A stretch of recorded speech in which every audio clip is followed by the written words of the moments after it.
사람들이 어떤 일에 대해 심지어 교회 일을 판단할 때도 자주 하는 말이 있습니다. 말이 안 된다. 납득이 가지 않는다. 그런 말을 합니다. 그들에게 판단의 기준은 자신의 이성과 논리와 합리성이고, 다른 말로 해서 자신이 옳고 그름의 판단의 기준이라는 것입니다. 그런 사람들은 자신의 지식과 논리에 기초해서 다른 사람들을 설득하는 능력을 굉장히 중시합니다. 그것을 위해 논리와 수사학을 무기로 쓰기도 합니다. 그런 문화의 터전인 그리스 반도의 고린도시에는 특히 달변과 수사학으로 무장한 대중적인 웅변가들과 말쟁이들이 많았습니다. 유력한 집안이 그들의 스폰서가 되고 후원을 해주면서 집에 거처도 내어주고, 손님이 오면 그 사람들을 데려다가 선보이고 그들의 철학과 말주변을 자랑했습니다. 문제는 고린도 교인들이었어요. 복음을 듣고 예수님을 믿는다는 그들도 이런 세상 풍조에 젖어가지고 그런 똑같은 시각으로 목회자를 판단하고 교회에 분란을 일으켰던 것입니다. 오늘날 한국 교계에도 유창한 언변과 멋진 설교로 사람들을 휘어잡는 설교자들이 이런 유튜브 시대에 큰 인기를 구가하고 있습니다. 문제는 그 추종자들이 당시 고린도 교인들처럼 그 메시지가 얼마나 성경적인지 아닌지, 그 영성이 어떠한지를 잘 모르고 단지 자신들의 세상적 기준으로 판단해서 팬클럽을 이루고 따라다닌다는 것입니다. 심지어 자신들이 가장 보수적이라고 자부하며 항상 거룩을 주장하는 그러한 목회자들 가운데도 종교적 예정과 껍데기 종교성만 남아가지고 성경이 말하는 경건과 거리가 먼데도 자신들만 하나님을 잘 믿고 있다고 착각한 나머지 자신들하고 같지 않은 나머지 사람들을 비방하기도 합니다. 우리가 보고 있는 오늘 이 고린도 전후서를 가만히 보면은 2000년 전 그 교회가 오늘 우리 한국 교회와 유사한 모습이 얼마나 많은지 놀라게 됩니다. 그런데 이런 고린도 교회의 문제를 지적하며 성경이 하나님 진리를 제시하는 방식은 철학적 논리를 뛰어넘어서 거의 역설에 가깝습니다. 언제나 그렇듯이 진리는 패러독스에 담겨 있는 경우가 많기 때문입니다. 오늘 본문 18절부터 20절은 인간의 지혜, 즉 소피아와 십자가의 도, 복음과의 대조로 시작을 합니다. 우리 18절부터 20절까지 다시 읽어보겠습니다. 시작. 십자가의 도가 멸망하는 자들에게는 미련한 것이요 구원을 받는 우리에게는 하나님의 능력이라. 기록된 바 내가 지혜 있는 자들의 지혜를 멸하고 총명한 자들의 총명을 폐하리라 하였으니, 지혜 있는 자가 어디 있느냐, 선비가 어디 있느냐, 이 세대의 변론가가 어디 있느냐, 하나님께서 이 세상의 지혜를 미련하게 하신 것이 아니냐, 이렇게 말씀하고 있어요. 사람들이 우위에 놓고 더 위대하게, 더 귀하게 여기던 지혜, 총명, 변증 능력이 어느 날 다 완전히 무력화되고 하위라 여기고 우습게 생각했던 것이 참된 능력으로 드러나는 대역전이 일어난다는 것입니다. 사람들이 지혜롭다 생각했던 인간의 모략과 계획은 전부 다 패해진다는 반전이 오늘 본문의 가르침 중에 하나입니다.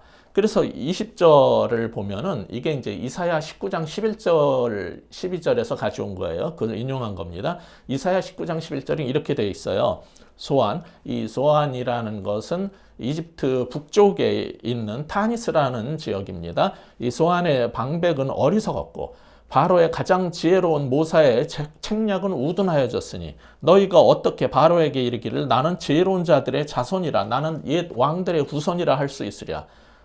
너희 지혜로운 자가 어디 있느냐, 이거를 12절을 따온 거예요. 지금 인용한 겁니다. 그 다음에 13절은 소안의 방백들은 어리석었고, 노브는 멤피스를 말해요. 노브의 방백들은 미혹되었도다. 그들은 애굽 종족들의 모퉁이 돌이건을 애굽을 그릇가게 하였도다. 이게 뭐냐면 이집트의 지혜자들의 문제에 대해서 이사야가 예언했던 내용인데, 이것을 가지고 지금 사도 바울은 지금 이 시대의 그리스적 지혜자들한테 그 구절을 인용해서 도전하는 겁니다. 지혜 있는 자가 어디 있느냐? 이렇게 20절에서 지혜 있는 자가 어디 있느냐라는 부분에 이어 나오는 선비가 어디 있느냐에서 선비라는 단어는 고든 피라는 이 시대 최고의 신약학자가 지적했듯이 학자, 스칼라로 오역된 것을 이 한국어 버전으로 옮긴 게 선비예요. 그러니까 원래 이 단어의 의미는 유대인의 율법 선생, 랍비를 말하는 거예요. 그래서 그 다음에 그리스 문화권에서 변론가, 논쟁가하고 이 랍비하고를 짝을 이루어서 지금 얘기하는 겁니다. 지금 그래서 논쟁의 전제가 되는 게 뭐냐면 21절 상반부인데 다시 여러분 같이 읽어보시기 바랍니다. 하나님의 지혜에 있어서는 이 세상이 자기 지혜로 하나님을 알지 못함으로예요. 세상 지혜로는 거룩한 하나님을 알 수 없다는 것이 진리고 그것이 지금 주장의 전제가 되는 겁니다. 이게 바로 살았다고 하나 죄로 죽어있는 타락한 인간의 한계입니다. 고든 피는 그들이 할 수 있는 최선이란 건 그래서 피조물의 형상을 따라 신을 만들거나 죄로 왜곡된 자신들의 모습을 투사한 신을 만드는 것뿐이라고 했어요. 그렇게 만든 신을 자기 손아귀에 넣고 주무르며 그들에게는 교만이 싹 트기 시작한 겁니다. 이게 파생시키는 문제는 뭐냐면 결국 창조주가 아닌 피조물을 예배하게 된다는 겁니다. 이런 악순환을 보고 하나님은 세상의 지혜와 다른, 비록 사람들이 보기에 미련하게 보이는 다른 지혜, 즉 복음으로 구원하시기로 작정하셨다는 거예요. 그게 21절 후반부입니다. 다시 보세요. 하나님께서 전도에 미련한 것으로 믿는 자들을 구원하시기를 기뻐하셨도다. 여기서 전도라는 것은 이벤젤리즘, 영어의 이벤젤리즘 그 전도가 아니라 캐리그마의 선포를 말하는 겁니다. 여기서 강조점은 현대식 전도나 설교라는 수단을 통해서 사람을 구원하겠다는 뜻이 아니라 물론 그것도 필요하긴 해요. 그게 아니라 예수 그리스도의 십자가의 복음이라는 선포의 내용, 즉 캐리그마에 의해서 우리가 구원받게 된다는 뜻입니다. 그게 십자가의 복음을 믿는 자들을 구원하신다는 뜻이에요. 이렇게 성경은 이 세상의 지혜와 하나님의 지혜를 극명하게 대조합니다. 미련해 보이는 하나님의 십자가가 하나님의 참 지혜이고 세상이 그렇게 자랑하는 지혜는 18절에 보듯이 우리를 멸망으로 이끈다는 거예요. 그러므로 고린도 전서에 나타난 이 고린도 교회의 근본적인 문제가 뭐냐면 아볼로파냐 게바파냐 바울파냐 하는 파당에 있는 게 아니라 고린도 교회를 개척한 사도 바울과 교인들 사이의 갈등이었던 겁니다.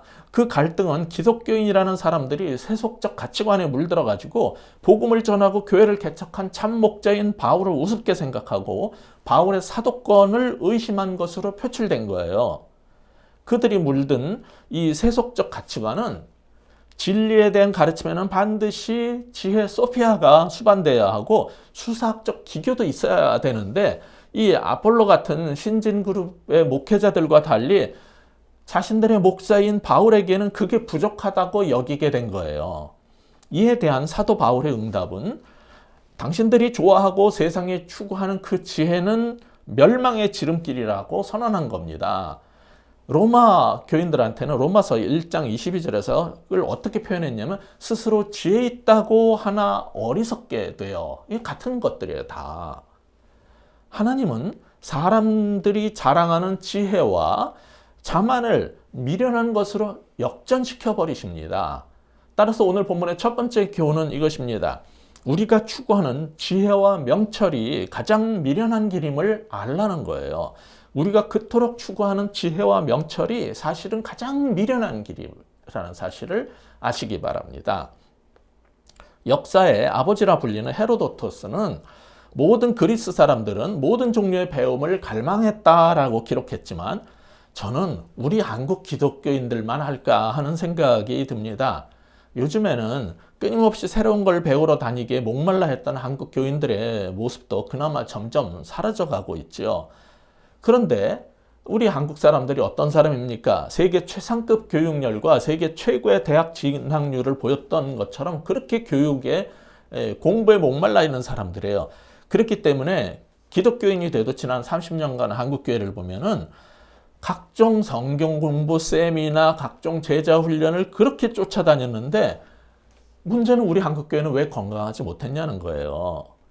끊임없이 새로운 지식을 추구했던 헬라인들의 지식, 지혜 추구욕하고 크게 다르지 않은 지식에 대한 일종의 우상숭배적 태도 때문에 그런 겁니다. 그와 동시에 우리 한국교회가 보여줬던 또 하나의 모습은 기적과 체험 집회와 부흥회에 대한 추구였어요. 한쪽에는 지식욕이 자리 잡고 있고 또 한쪽에는 힘에 대한 욕구가 자리 잡고 있었던 겁니다. 십자가의 복음보다는 권능과 기적을 사모하고 목회자들도 파워 목회, 파워 설교, 파워 미니스트리 이런 말을 씁니다. 파워, 힘을 추구하는 현상이 여전히 강한데 그것을 오늘 본문 22절은 어떻게 말해요? 같이 읽어보시겠습니다. 유대인은 표적을 구하고 헬라인은 지혜를 찾으나. 얼른 보면은 지혜를 추구했던 헬라인하고 기적과 이사를 추구했던 유대인들은 서로 다른 것처럼 보여요. 그러나 두 부류의 인간 내면을 깊숙이 파고 들어가 보면 둘 다 어떤 권세를 기반으로 한 증거를 추구한다는 점에서 똑같아요. 헬라인들에게는 지식과 철학이 힘이었고 유대인들은 자신들의 유익을 위한 하나님의 권능을 힘으로 여겼어요. 그 어떤 전지하고 전능한 신도 결국 우리 자신을 위해야 한다는 점에서는 유대인이나 헬라인이나 다를 바가 없었어요. 하나님 믿는다는 유대인들도 이방인들과 별 다름없이 메시아도 우리들의 유익을 위해서 권능을 베풀어줘야 된다 이 생각이 사로잡혀 있었던 겁니다. 그런데 그것은 성경이 아니라 자신들이 만든 메시아 신학이고 그것은 우상숭배의 본질과 다를 바가 없어요. 그래서 둘 다 헬라인들의 추구점이나 유대인들이나 둘 다 우상숭배적이라고 말할 수 있는 겁니다. 따라서 세상은 헬라인과 유대인 둘로 나뉘는 게 아니라 그 둘은 실상은 한 통속이고 세상은 18절처럼 멸망하는 자와 구원을 받는 사람들, 멸망을 향해 가고 있는 사람하고 구원을 향해 가고 있는 사람들 둘로만 나뉘는 겁니다. 자, 다시 말씀드려서 고린도 교회 안에는 헬라적 사고에 젖은 사람들은 지적, 철학적 힘으로서의 지혜를 추구했고 이집트에서 노예 생활을 했다가 그 다음에 70년간 바벨론 포로 생활을 하고 예수님 당시에는 로마의 식민 지배까지 받은 유대인들의 최종 관심사는 자신들을 구해줄 힘과 능력의 사람이었던 거예요. 그것이 기적 추구로 표출된 것입니다. 그래서 22절은 유대인은 표적을 구하고 헬라인은 지혜를 찾으나 이렇게 말한 겁니다.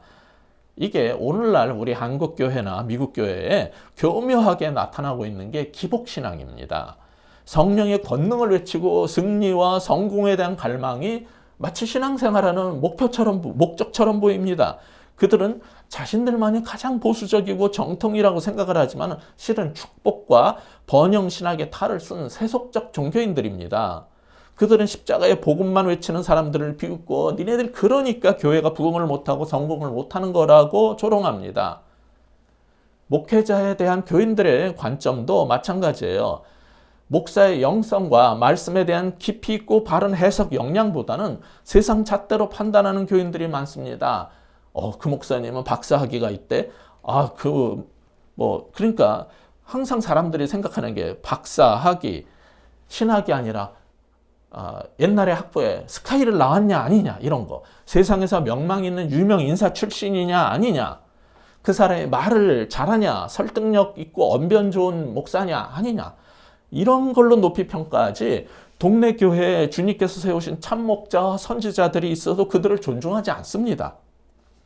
이유는 영성과 복음보다는 학벌, 학위, 인지도, 유명세, 언변, 논리, 설득력과 수사학이 그들의 뿌리 깊은 헬라적 우상이기 때문에 그런 거예요. 동시에 교회 안에 또 한 부류의 사람들이 있는데 그들은 여전히 병 고치고 귀신 쫓고 권능을 수행하는 부흥사들과 소위 능력의 종이라는 사람들을 추종합니다. 그들은 표적을 구하던 유대인들과 같은 부류들이에요.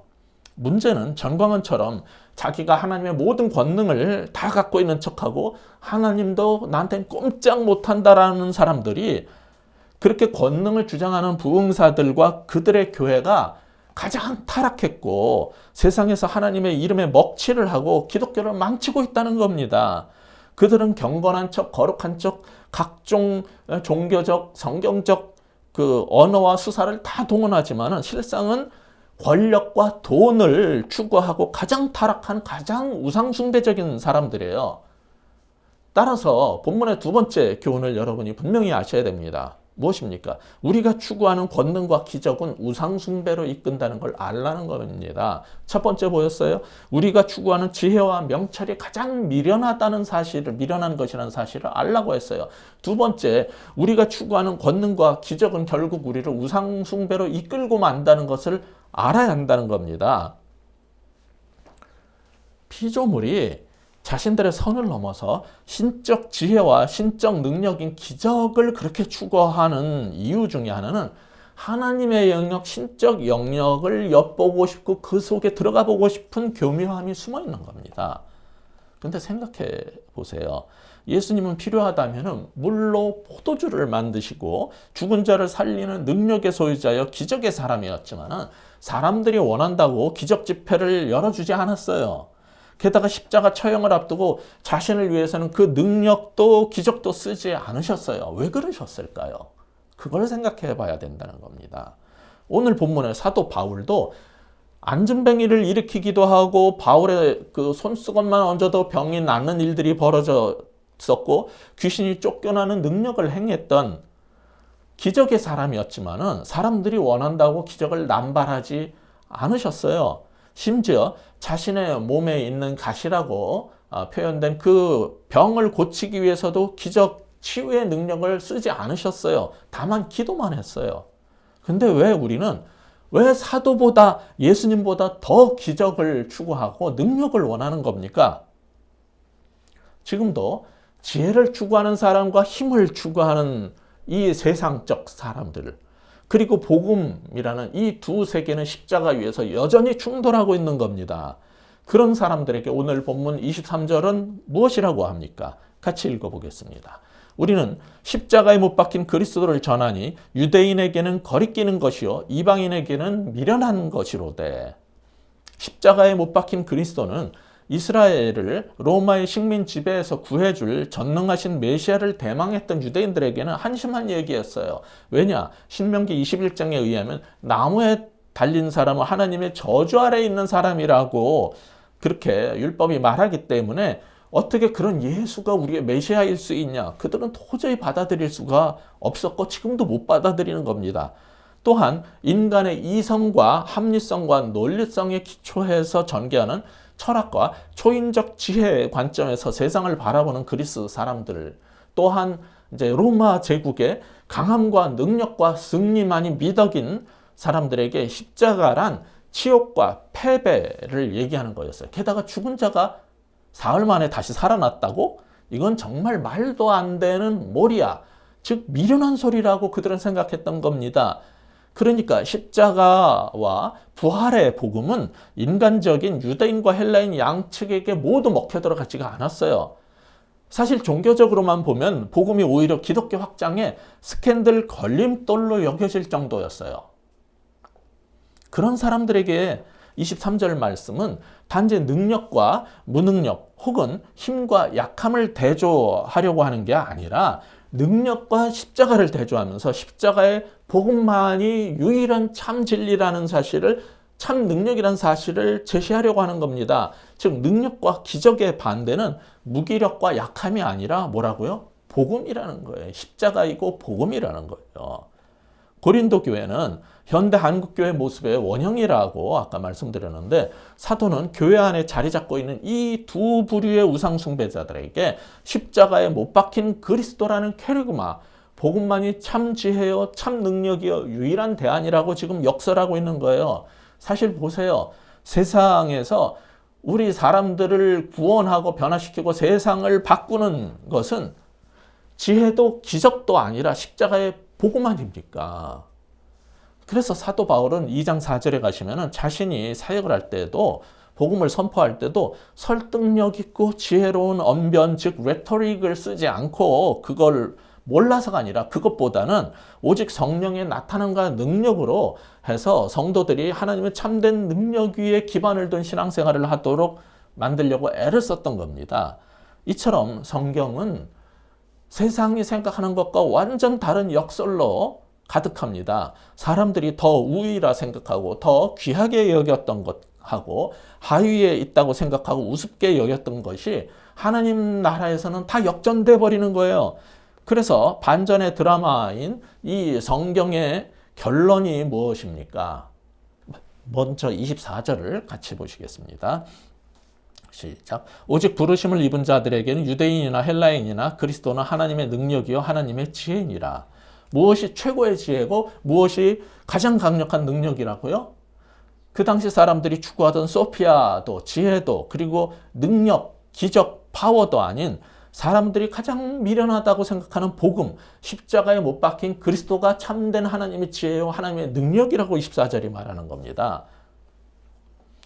따라서 하나님의 지혜인 복음은 철학적 개념이나 관념적 교리가 아니라 구원하는 능력인 것입니다. 문제는 오직 부르심을 받아 믿게 된 자들만 그리스도가 참 지혜요 능력이라는 사실을 알 수 있다는 거예요. 그 24절 앞에서 말하는 거잖아요.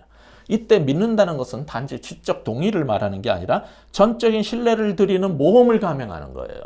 제가 항상 강조하는 거죠. 그래서 세상의 어떤 지혜나 기적의 능력도 하나님을 알 수 없기 때문에 오직 부르심을 받아 믿음으로 그 놀라운 구원의 은혜를 경험한 사람들만 십자가의 그리스도를 알게 되고 25절의 결론인 참 진리를 깨닫게 되는 거예요. 마지막 25절 같이 읽어보겠습니다. 하나님의 어리석음이 사람보다 지혜롭고 하나님의 약하심이 사람보다 강하니라. 사람들 생각에 미련해 보이는 이 십자가가 하나님의 참 지혜이고 하나님께서 이 세우신 십자가 예수 그리스도가 그렇게 힘없이 처형당한 것처럼 보였던 하나님의 약함처럼 사람들한테 보일지 모르지만 그 어떤 기적보다 가장 강한 우리를 구원하고 세상을 변화시키는 강력한 힘이라는 거예요. 이게 오늘 본문의 결론입니다. 이렇게 해서 본문의 첫 구절 18절에서 십자가의 도가 하나님의 능력이라는 진술하고 마지막 부분 25절에서 이 십자가의 복음이 하나님의 강력이라는 어떤 것보다 강한 지혜고 힘이라는 이 주장이 전체를 감싸고 있는 겁니다. 이제 오늘 본문이 가르치려고 하는 내용의 결론은 굉장히 단순해졌어요. 세상 지혜와 세상 힘을 추구하는 자에게 뭐라고 말씀하십니까? 오늘 본문의 마지막 교훈입니다. 우리가 추구해야 할 가장 큰 기적은 십자가의 복음임을 알라는 거예요. 우리가 추구해야 될 가장 큰 힘, 기적이 뭐라고요? 십자가의 복음이라는 거예요. 첫째 무엇이었습니까? 우리가 추구하는 지혜와 명철은 가장 미련한 길이라고 그랬어요. 둘째, 우리가 추구하는 권력과 권능과 기적은 우상숭배로 이끈다는 걸 알라고 그랬어요. 세 번째, 우리가 추구해야 할 가장 큰 기적은 따라서 십자가의 복음이란 사실을 알아야 한다는 겁니다. 예수님은 힘과 권력 축으로 변질된 메시아 사상의 기대치로 인해서 끊임없이 압박을 받으셨지만은 그런 세상 권력과 힘을 철저하게 거부하고 십자가의 길을 걸으셨어요. 땅끝까지 가서 복음을 전했던 사도 바울도 누구보다 훌륭한 유대적 교육과 헬라적 철학과 지혜를 겸비한 사람이었고 안전뱅이를 일으키고 각종 병을 치유하는 능력과 기적의 사람이었지만은 오늘 본문에서 보듯이 복음만이 하나님의 지혜와 능력이라면서 십자가의 길을 걸은 겁니다.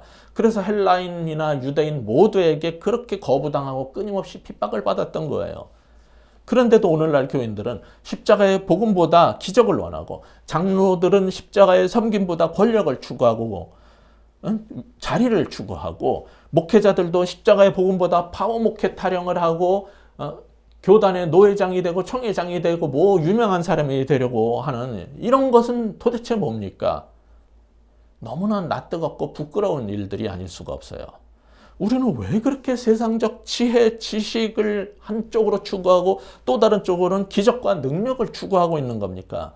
솔직하게 자신의 속마음을 들여다보세요. 정말 복음과 하나님 영광을 위해서 그러는 겁니까? 아니면은 혹시 그런 걸 가져가지고 세상으로부터 그리고 교계에서도 더 주목받고 영광받고 더 높은 자리에 올라가서 많은 사람들을 내 밑에 두고 지배하는 세상의 성공에 대한 갈망 때문은 아닙니까?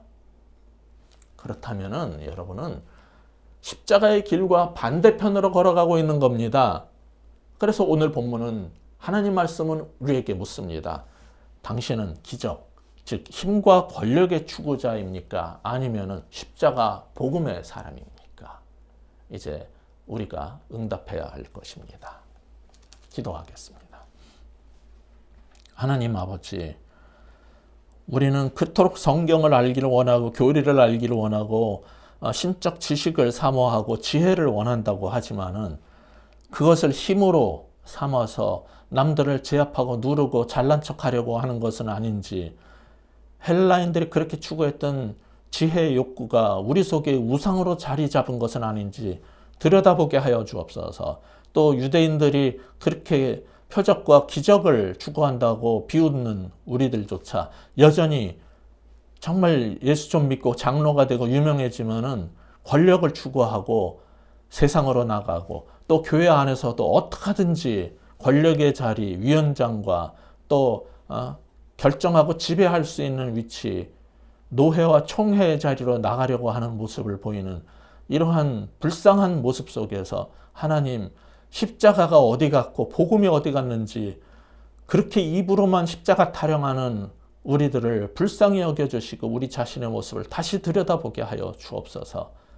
그리고 이렇게 정말 사도가 성경에서 애타게 외친 것처럼 오직 십자가의 복음만이, 예수 그리스도만이 세상의 그 어떤 지혜보다 힘보다 기적보다 강한 최고의 기적이요 가장 큰 지혜요 가장 큰 능력이라는 사실을 믿고 그 길을 걸어가는 우리들 되게 하여 주시옵소서. 예수 그리스도 이름으로 간절히 기도하옵나이다. 아멘.